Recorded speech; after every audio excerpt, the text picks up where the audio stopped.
ایک عظیم معجزہ عطا کیا گیا ہے۔ وہ معجزہ معراج کی صورت میں ہے، یعنی اللہ تبارک و تعالی نے آپ کو اپنے قرب کے ان درجات پر پہنچایا ہے جہاں تک نہ کسی کی رسائی ہو سکی ہے نہ ہو سکتی ہے،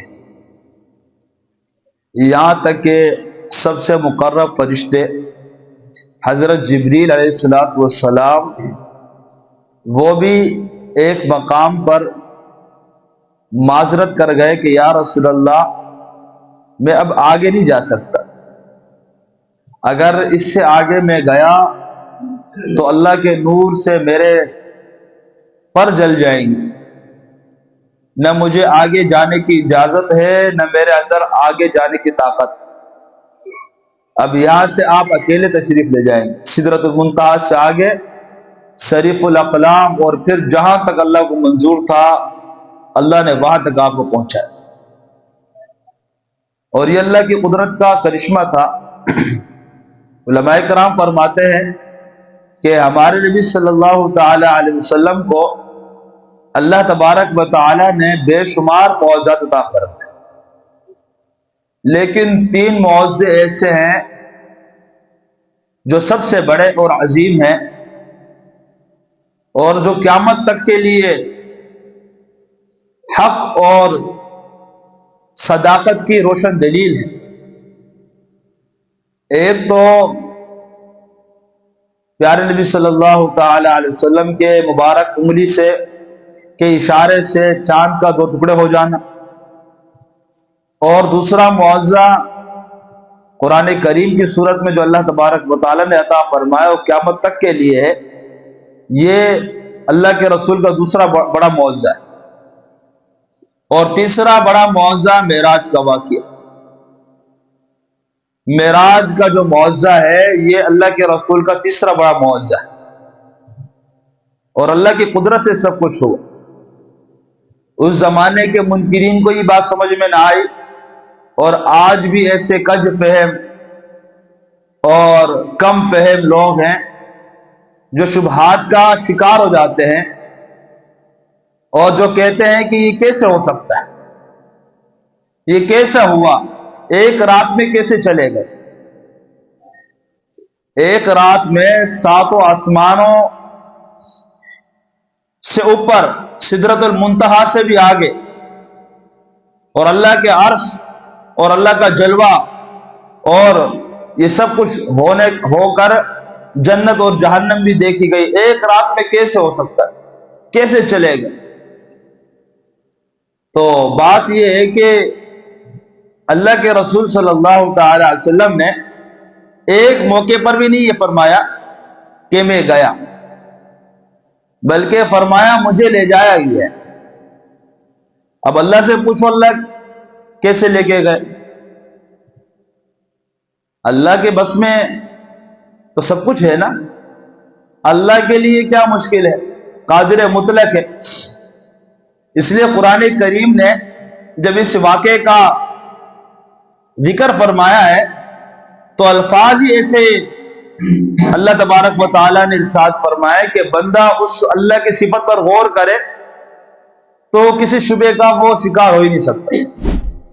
اس واقعے کا ذکر اللہ نے اس لفظ کے ساتھ فرمایا سبحان اللہ، سبحان کہتے ہیں وہ ذات جو ہر کمزوری سے پاک، وہ قادر مطلق ذات جس کے لیے کوئی کام مشکل نہ ہو، جو سب کچھ کر سکتا ہو، جس کے ہاں کچھ نہ ہونے کا وجود ہی نہ ہو، جس کا چاہنا ہو جانا ہو، اس ذات کو کہتے سبحان۔ تو اللہ نے یہی فرمایا سبحان الذی اسری بعبدہ لیلا من المسجد الحرام الى المسجد الاقصی، کہ ہر کمزوری سے پاک ہے، ہر نقص سے پاک ہے وہ ذات جو اپنے بندے کو ایک رات کے حصے میں مسجد حرام سے مسجد اقصی لے گئی۔ اس زمانے کے اندر مسجد حرام سے مسجد اقصی کا سفر 6 مہینے کا ہوا کرتا تھا، غالباً آتے جاتے 6 مہینے غالباً لگ جایا کرتے تھے سواری پر، اور اللہ فرما رہے ہم لے کے گئے۔ جس سواری کا انتظام کیا گیا، حدیث کو اس کو براق کہا گیا ہے۔ براق برق سے ہے، برق عربی میں بجلی کو کہتے ہیں۔ انسانوں کو اللہ نے ناقص علم دیا، اس اپنے ناقص علم کی بنیاد پر انسانوں نے بجلی کی صورت میں اللہ کی نعمت لوگوں کے سامنے ظاہر کی، اور یہ بجلی، اس کی رفتار سائنس کہتی ہے کہ یہ 1 سیکنڈ کے اندر یا 1 منٹ کے اندر، غالباً 1 منٹ کے اندر یہ پوری دنیا کا 500 مرتبہ چکر لگا سکتی ہے۔ ایسی ہوتا ہے نا، لائٹ جاتی ہے، کھولے سے تھوڑی ہوتا ہے فلاں علاقے کے اندر آئیے فلاں میں، پورے پاکستان کی لائٹ بند ہو، کھولے 1 ہی سیکنڈ میں پورے ملک کے اندر لائٹ آ جائے گی۔ تو یہ انسانوں کی بنائی ہوئی بجلی ہے، 1 منٹ کے اندر دنیا کا 500 مرتبہ چکر لگا سکتی ہے۔ اب اللہ نے جس سواری کا نام بجلی رکھا ہو، اور وہ اللہ کے رسول کے استقبال کے لیے سواری بنی ہو، اس کی رفتار کا کیا کہنا؟ وہ تو اللہ کی بنائی ہوئی بجلی ہے۔ ہاں، روایت میں آتا ہے جہاں اس کی نظر ہوتی وہاں اس کا قدم ہوتا، یہ رفتار تھی اس کی۔ اب پہلے آسمان پر ہم سب کی نظر جا رہی ہے، مثال کے طور پر یہ اس کا پہلا قدم تھا۔ اللہ کے لیے کیا مشکل؟ جو ذات کہہ رہا ہے میں لے کے گیا ہوں، جب اس کی ذات اور صفات پر غور کرے تو کوئی اشکال ہی نہیں رہتا۔ صاحب ایمان کے عقل اور دماغ میں جو صاحب بصیرت ہو، چاہے کافر ہی کیوں نہ ہو، جس کو اللہ کا تعارف ملا ہو، اللہ کیسے ہیں، اللہ کیا کچھ کر سکتے ہیں، اس کو اشکال ہو ہی نہیں سکتا۔ وہ اللہ فرما رہے ہم لے کے گئے ہیں، اور اللہ کے رسول نے بھی احادیث میں جہاں کہیں ذکر فرمایا یہی فرمایا، اسری ابھی مجھے لے جایا گیا۔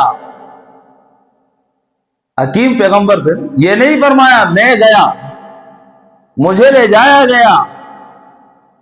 لے جانے کی شان بھی عجیب تھی۔ اللہ کے فرشتے آئے، حضرت جبریل علیہ السلام آئے، میکائیل علیہ السلام، بڑے بڑے فرشتے انسانی صورت میں، اور ادباً اللہ کے رسول کے آپ آرام فرما رہے تھے، رات کے ایک حصہ گزر چکا تھا، آپ کے قدم مبارک کو ہلکا سا ہاتھ لگایا، مس کیا، آپ کی آنکھ کھلی اور آپ کو لے جایا گیا۔ شق صدر ہوا، آپ کا سینہ مبارک چاک کیا گیا۔ احادیث کے ذخیرے سے بات ملتی ہے کہ 4 مرتبہ پیارے نبی صلی اللہ علیہ وسلم کا سینہ مبارک چاک کیا گیا۔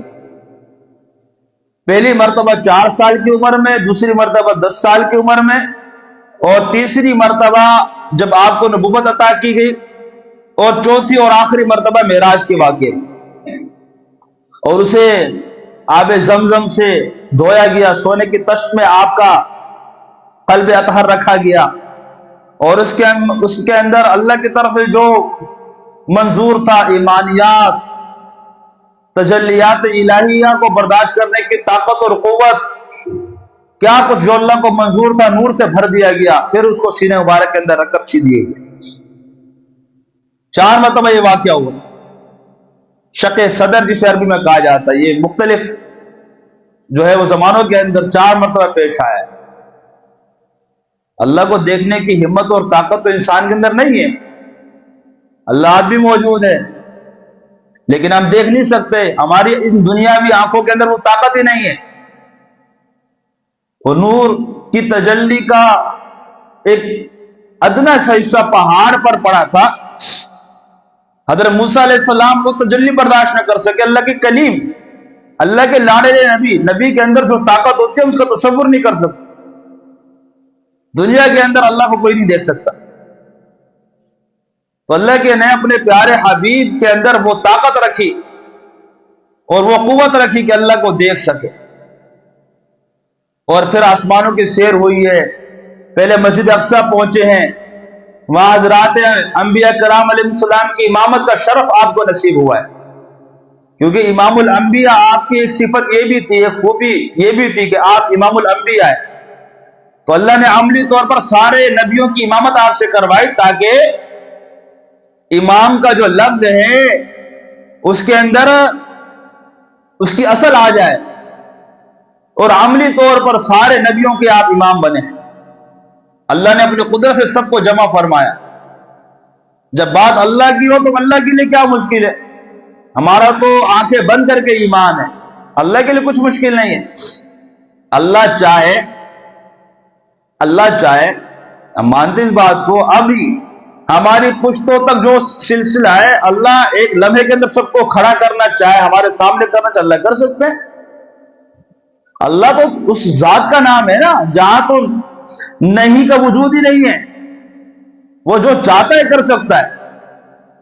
تو اللہ تعالیٰ نے سارے انبیاء علیہ السلام کے ارواح کو یا مع ان کے مبارک جسموں کے، وہ اللہ کے علم میں، لیکن سب کو جمع فرمایا مسجد اقصی کے اندر، اور پھر وہاں پر پیارے نبی صلی اللہ تعالی علیہ وسلم نے انہیں نماز پڑھائی، سب کے امام بنے ہیں، امام الانبیاء کا شرف آپ کو ملا۔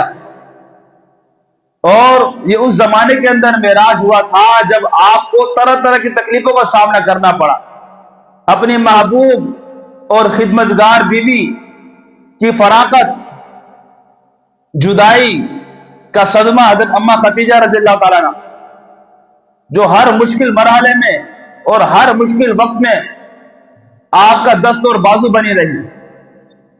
پھر آپ کے رفیق، مہربان، شفیق چاچا ابو طالب کا بھی انتقال ہو گیا، بڑے صدمے تھے۔ آپ طائف پہ گئے تھے اس امید سے کہ بڑے لوگ ہیں، سردار لوگ ہیں، اللہ ہدایت دے دے تو اللہ کے دین کی تبلیغ آسان ہو جائے گی۔ کفار مکہ تو بڑے ستاتے تھے، اور مضبوط سہارا جو تھا ابو طالب کی صورت میں اللہ نے دیا تھا، وہ بھی اللہ نے لے لیا۔ تو آپ کا مقصد یہ تھا کہ اللہ کے دین کے لیے راستہ آسان ہو جائے، لیکن وہ ظالم اتنے بری طریقے سے پیش آئے، بدسلوکی سے پیش آئے کہ آپ کو صرف ٹھکرایا نہیں گیا، آپ کو ستایا بھی گیا، آپ کو تکلیفیں دی گئی، لہو لہان کیا گیا آپ، اور زمین کو آپ کے لیے تنگ کر دیا گیا۔ اللہ نے اس غموں کے حالات میں اور اس کرب کے حال میں آپ کو اللہ تعالیٰ نے یہ نعمت عطا فرمائی کہ زمین والوں تم میرے نبی پر زمین تنگ کرو گے، اور زمین کے دروازے ان کے لیے تنگ کرو گے، ہم آسمانوں کے دروازے اس کے لیے کھول دیں گے، اور تم اسے اپنا امام بنانے سے انکار کر تو ہم انہیں نبیوں کا امام بنائیں گے۔ تو آپ کی تسلی کے لیے اللہ تعالیٰ نے یہ سارا جو ہے منظر بنایا، اور آپ کو یہ شرف عطا فرمایا جو کسی کو نہ ملا نہ مل سکتا ہے۔ حضرات انبیاء کرام علیہ الصلوات و تسلیمات سے ملاقاتیں ہوئی آپ کی، پہلے آسمان پر حضرت آدم علیہ السلام، دوسرے آسمان پر حضرت عیسیٰ حضرت یحییٰ علیہ السلام، اور تیسرے آسمان پر حضرت ہارون علیہ السلام، غالباً بلکہ حضرت ادریس علیہ السلام تھے چوتھے آسمان پر، اور پانچویں آسمان پر حضرت موسیٰ علیہ السلام، اور چھٹے آسمان پر حضرت ہارون علیہ السلام، ساتویں پر ابراہیم علیہ السلام۔ ان سب سے آپ کی ملاقاتیں ہوئی، آل احوال ہوئے، آپ کی اللہ کی حمد و ثنا کے بعد آپ کی تعریفیں کی گئی، اور سب نے تسلیم کیا کہ اللہ نے آپ کو جو مقام عطا فرمایا وہ کسی کو نہیں۔ آپ ہم سب کے امام ہیں، ہم سب کے نبی ہیں، آپ سب ملے ہیں، بھائی ہمارے بھائی آ گئے، شفیق نبی آ گئے، مبارک ہو۔ ابراہیم علیہ السلام نے استقبال کیا، آدم علیہ السلام نے استقبال کیا، فرمایا ہمارے بیٹے آ گئے، ہمارے نبی ہمارے بیٹے آ گئے، کیونکہ آپ ان کے اولاد میں سے ہیں۔ اور حضرت ابراہیم علیہ السلام نے پیغام بھی دیا، فرمایا امت کو یہ پیغام دے دینا، میرا سلام کہہ دینا اس امت کے نصیب ابراہیم علیہ السلام نے سلام بھیجا، اللہ ان پر اپنی سلامتی نازل فرمائے اور فرمایا ان سے کہہ دینا کہ جنت کی زمین بڑی عمدہ ہے، زرخیز ہے، اس کا پانی بڑا اچھا ہے، لیکن یہ ہے چٹیل میدان، یہاں کے پودے، یہاں کے پھل، یہ دنیا کے اندر اللہ کا ذکر، اللہ کا کلام اور نیکی، یہ یہاں کے پھل اور پودے ہیں۔ تفصیلی ملاقاتیں ہوئی، آپ کو جنت دکھائے گئی، جہنم دکھائے گئی، بعض مناظر آپ کو دکھائے گئے۔ جنت میں آپ نے دیکھا بعض لوگ ہیں جو زمین میں دانہ ڈالتے ہیں اور دیکھتے ہی دیکھتے وہ ایک سبز باغ بن جاتا ہے اور اس کے اندر پھل پیدا ہو جاتے ہیں ایک دم۔ آپ نے پوچھا یہ کیا منظر ہے؟ فرمایا یہ وہ لوگ ہیں جو دنیا کے اندر اللہ کے نام پر صدقہ خیرات کرنے والے ہیں، اللہ ان کی نیکیوں کو اس صورت میں قبول فرماتے ہیں۔ اور بھی آپ کو لوگ دکھائے گئے، آپ کو حضرات صحابہ کرام میں سے بعض کے محل دکھائے گئے جن میں حضرت عمر فاروق رضی اللہ عنہ کا صراحت ذکر آتا ہے۔ یہ آپ کے قریبی ساتھی، آپ کے صحابی اور آپ کے دوست عمر فاروق رضی اللہ کا محل رضی اللہ تعالیٰ عنہ۔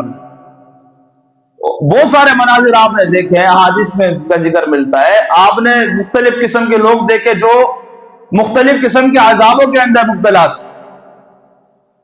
ایک جگہ آپ نے دیکھا کہ بڑے بھاری پتھر فرشتے اٹھاتے ہیں اور بعض لوگ ہیں جن کے سروں پر پتھر چھوڑ دیا جاتا ہے، سر کچل دیے جاتے ہیں، پھر اللہ کی قدرت سے وہ سر سلامت ہوتا ہے، جسم کے ساتھ لگتا ہے، دوبارہ یہی سزا۔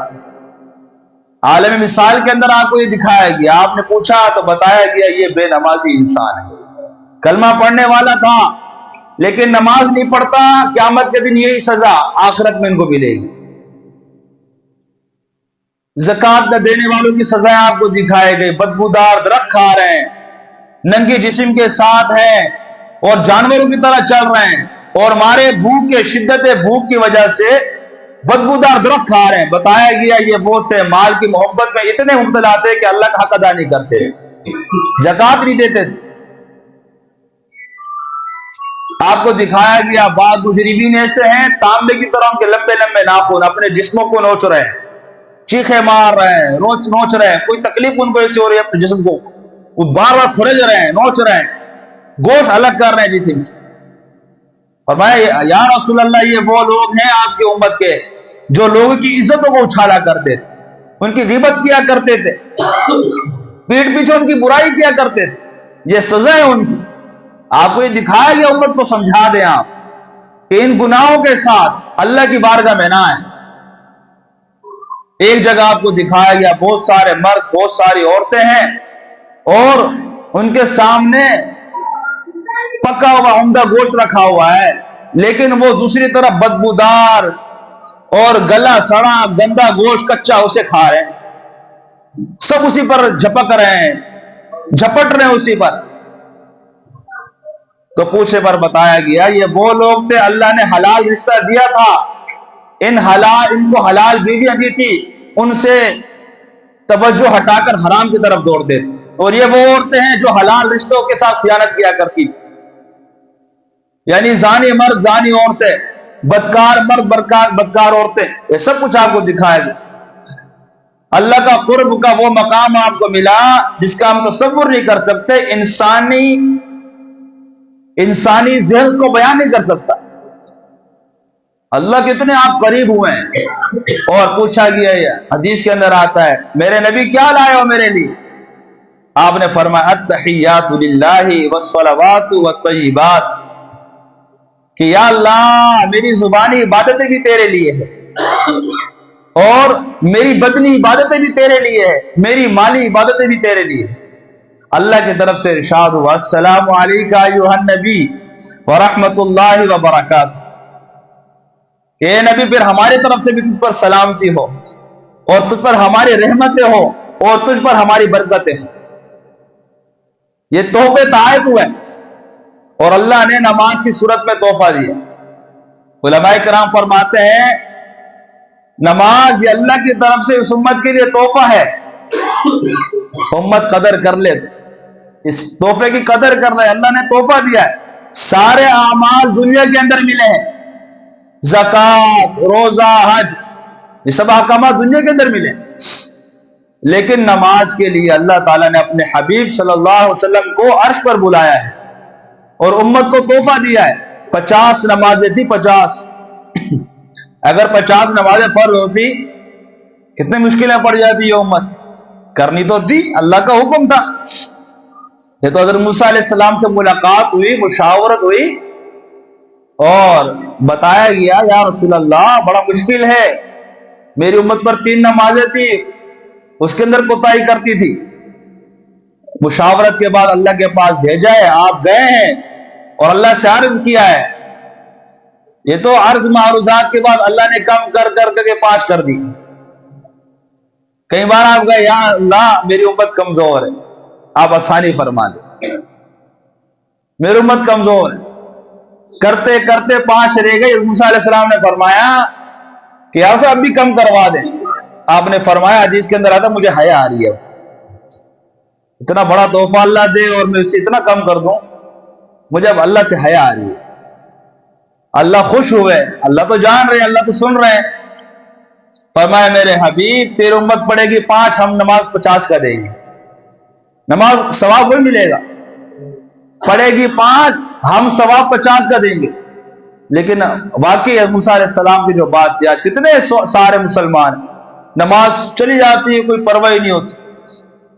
اور اللہ کے رسول نے فرمایا جس کی زندگی میں نماز نہیں اس کا ایمان خطرے میں ہے. اور آپ نے فرمایا سب سے پہلا حساب ہی بندوں سے نماز کا ہونے والا ہے, سب سے پہلا حساب ہی بندوں سے نماز کا ہوگا. آپ سے پوچھا گیا یا رسول اللہ صلی اللہ علیہ وسلم سب سے بہترین عمل کون سا ہے, اللہ کو پیارا عمل کون سا ہے؟ فرمایا نماز کو وقت پر ادا کرنا. نماز وقت پر پڑھنے والا ہے, یہ انسان اللہ کا بہترین بندہ ہے. میرے بھائی دوستو بزرگ, قدر کرے اس تحفے کی. اللہ کی طرف سے امت کے لیے تحفہ ہے, ہدیہ ہے.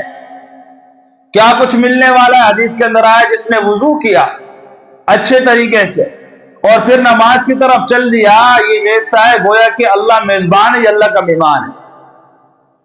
وَحَقٌّ عَلَى الْمَزُورِ أَن يُكْرِمَ الزَّائِرَ, اور میزبان کے ذمہ ہوتا ہے مہمان کا اکرام کرنا. اللہ ایک ایک نماز پر کیا اکرام کرنے والے ہم تصور نہیں کر سکتے. بندہ سجدے میں اللہ کو سب سے قریب ہوتا ہے. قرآن کریم کی آیت سجدہ ہے, تلاوت نہیں کر سکتے ورنہ سجدہ سب پر واجب ہو جائے گا. ترجمہ اس کا یہی, اللہ فرماتے میرے پیارے نبی صلی اللہ تعالی علیہ وسلم سجدہ کرو اور ہمارے قریب آ جاؤ. بندہ سجدے میں اللہ کے سب سے قریب ہوتا ہے, سب سے قریب اللہ کے بندہ سجدی کی حالت میں ہوتا ہے. تو میرے بھائی دوستو بزرگو اس تحفے کی قدر کی جائے. یہ وہ تحفہ ہے جو معراج کی رات امت کو ملا. نبی کی معراج کا مطلب کیا ہے؟ بلندی.